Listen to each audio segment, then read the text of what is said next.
On the 24th of February 2020, the Russian tanks had rolled into Ukraine, and it was a general belief that the capital city of Kiev would fall and the rest of the country would follow the plight. It's been 1,000 days since, and the war still continues to rage on. Last month, the Wall Street Journal had cited some intelligence and undisclosed sources where it reported that about 1 million Ukrainians and Russians have been killed or wounded since the war began. The majority of the dead are said to be soldiers on both sides, followed by Ukrainian civilians. The United Nations has said that at least about 11,700 Ukrainian civilians have been killed, 24,600 others have been wounded, and more than 6 million Ukrainians have fled from the country, while nearly 4 million Ukrainians have been internally displaced. The United Nations estimates Ukraine's population has shrunk by almost about 10 million, a quarter of its pre-war total. Neither side seems very eager to negotiate, and things continue to remain very grim on the battlefield. Russia is expending huge amounts of weaponry and human life to make small but incremental territorial gains to the nearly 1/5 of the Ukrainian territory that it now controls. On the other hand, Ukraine is struggling to minimize its losses, maintain morale, and convince its allies that with more military aid, it can actually turn things around even now. Now, if we discuss the action on the battlefield in Ukraine 2024, Ukraine lost Avdiivka, a city in the Donetsk region that it has been defending since long before the invasion.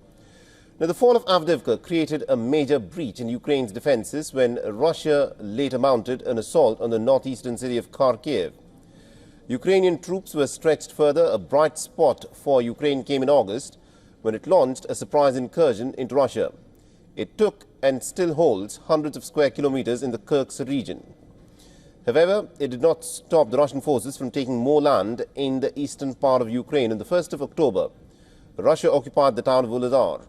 With this, Russia now roughly occupies a fifth, that's 20% of the Ukrainian territory, an area that is comparable to the size of Greece.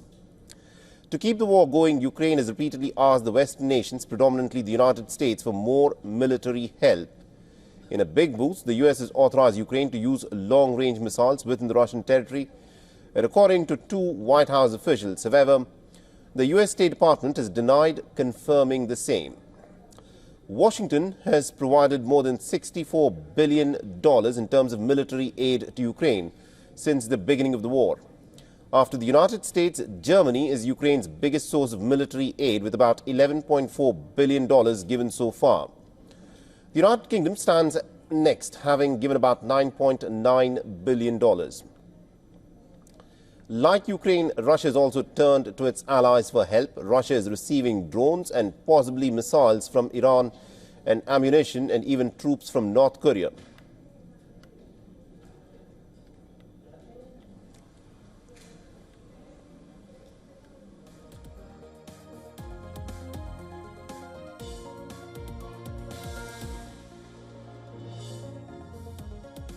Consistently said that his priority is to end the war, and that too in a day. But he's yet to divulge as to how he intends to bring this war to an end.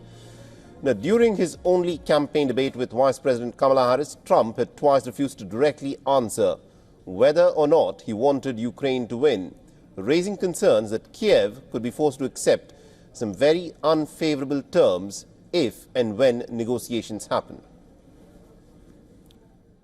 For all the latest news, download the WION app and subscribe to our YouTube channel.